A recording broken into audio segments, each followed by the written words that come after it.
E essa ideia do campo morfogenético do Rupert Sheldrake explica um pouco isso. Ele fala que, por exemplo, o cachorro já sabe a hora que o dono tá chegando. Ele já vai pra porta, mesmo com horários diferentes. Você podia falar, então, parece que existe uma conexão. Existe uma conexão. Acontece. Já houve pesquisas disso. Acho que a CIA fez esse tipo de pesquisa. Você pensa numa pessoa, aí ela te liga. Pensa numa pessoa, ela te liga. Isso acontece muito, assim. O que você acha, João? Por Posso aí. chamar de Jean? Desculpa. Claro, Tá. claro. Ou Rogério, o que prefere aí? Rapaz, tanto faz. Senhor não pode, né? Vamos ficar bem à vontade. Beleza. Tranquilo. Sem frescura. Os campos mórficos de Sheldrake remontam a uma reflexão quase que no mesmo tempo em que Jung falava das sincronicidades. Né?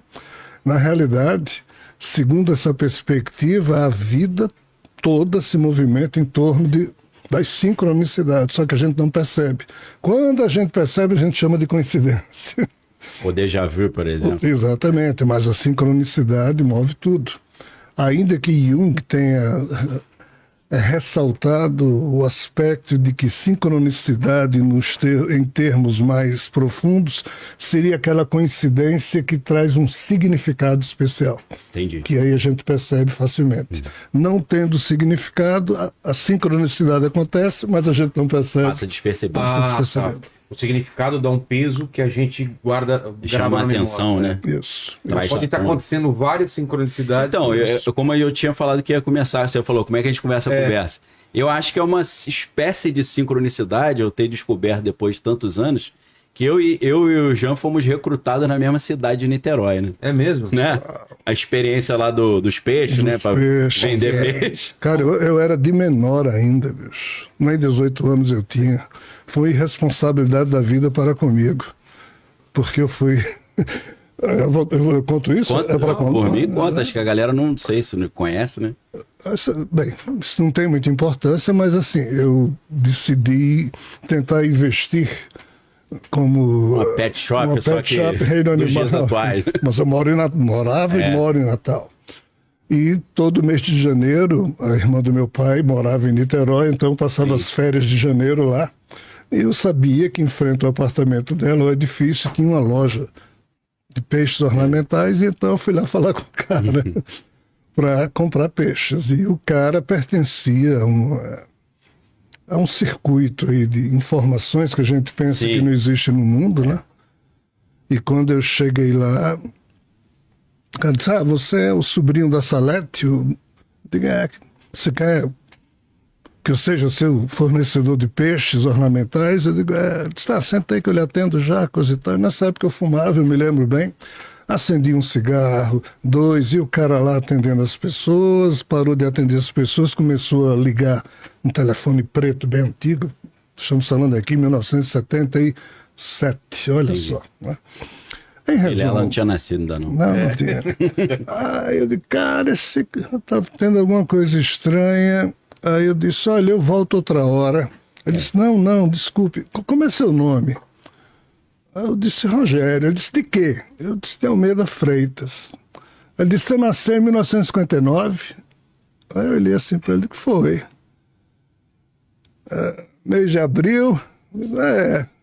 Entre os dias 19 e 24, foi 25. Não tinha internet naquela época pra ele ter pesquisado, né?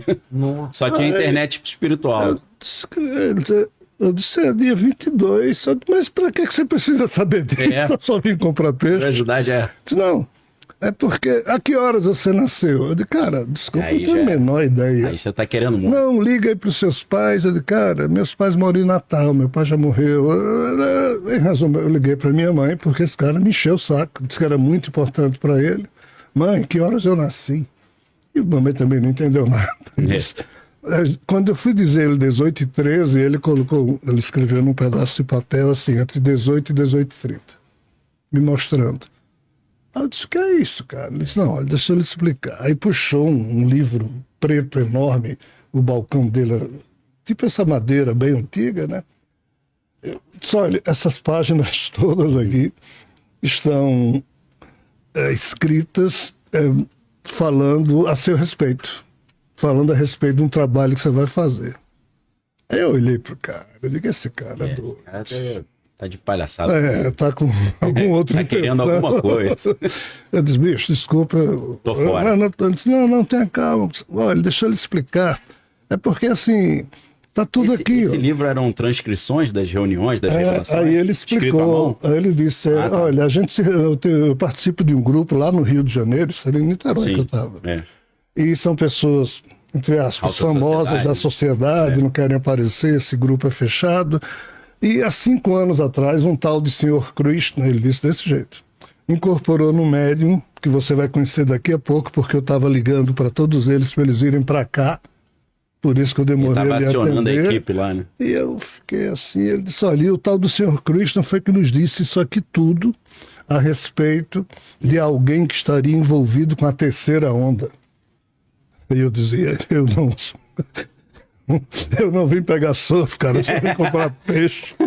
Trouxe prancha, como é que eu vou pegar essa Eu onda aí? ficava, em resumo, disse, não, mas o problema é o seguinte, é porque ontem à noite, a gente tem uma reunião semanal, e ontem à noite, na reunião, fazia uns 5 anos que esse ser não aparecia, ele apareceu, incorporou no médio e disse, olha, vocês vão se encontrar com o personagem que eu descrevi aqui para vocês amanhã, ou seja, no dia. Aí ele disse, se você chega aqui, então assim, eu estou só lhe contando essa história para você entender.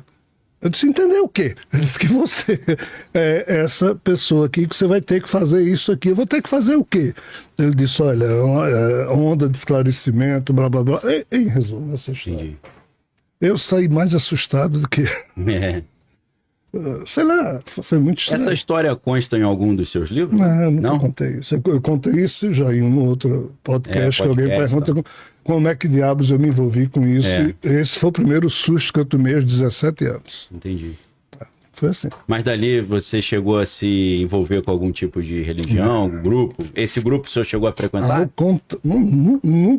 Nunca me encontrei de novo Com esse vendedor de peixes? O nome ou de dele eu não me ideias? recordo qual é, mas assim, daí chegaram as pessoas, chegou lá um militar, chegou um...